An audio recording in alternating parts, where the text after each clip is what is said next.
But we talking about practice, man. We're not even talking about the game, the actual game, when it matters. We talking about practice. We talking about practice, man. What's going on, Noisy Neighbors? It's your boy, Big Boy Noise. This is We Talk About Practice Part 2.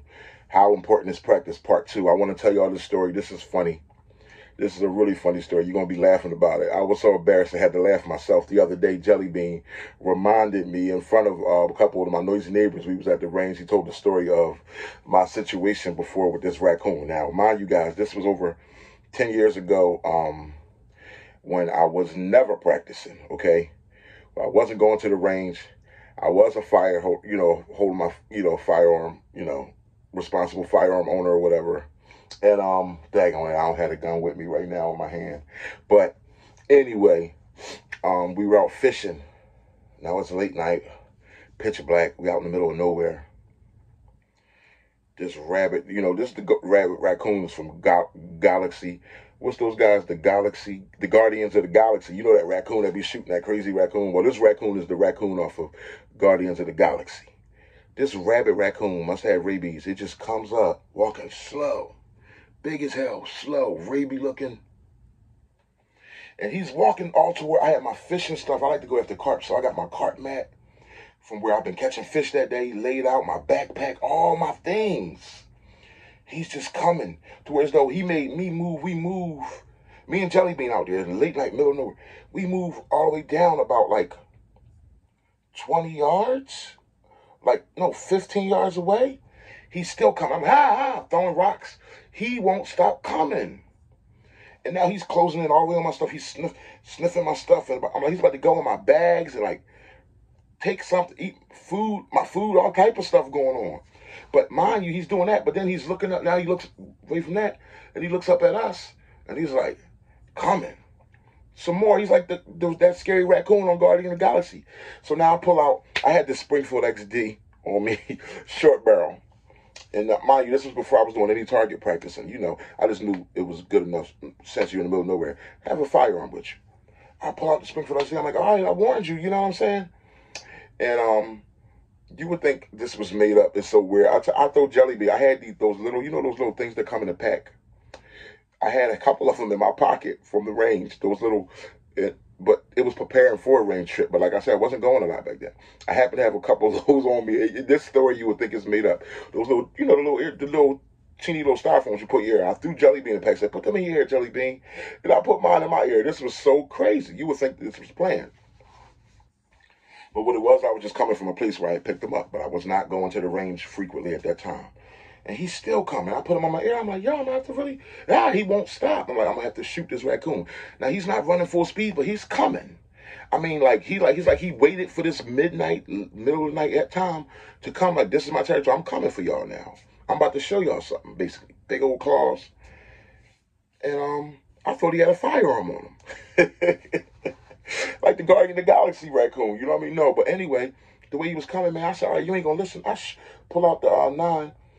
short barrel, 3-inch barrel at a time. I don't know the difference of barrel lengths and how much concentration it takes to really put a gun on target. Especially, mind you, I'm 6'6" tall. The raccoon is low to the ground, so I'm shooting, say from about 15 yards. I gotta take the first warning shot. Yo, but this ain't a warning shot. I'm trying to hit him. I'm like, yo, bow, get out of here. I've been yelling at him, get out of here.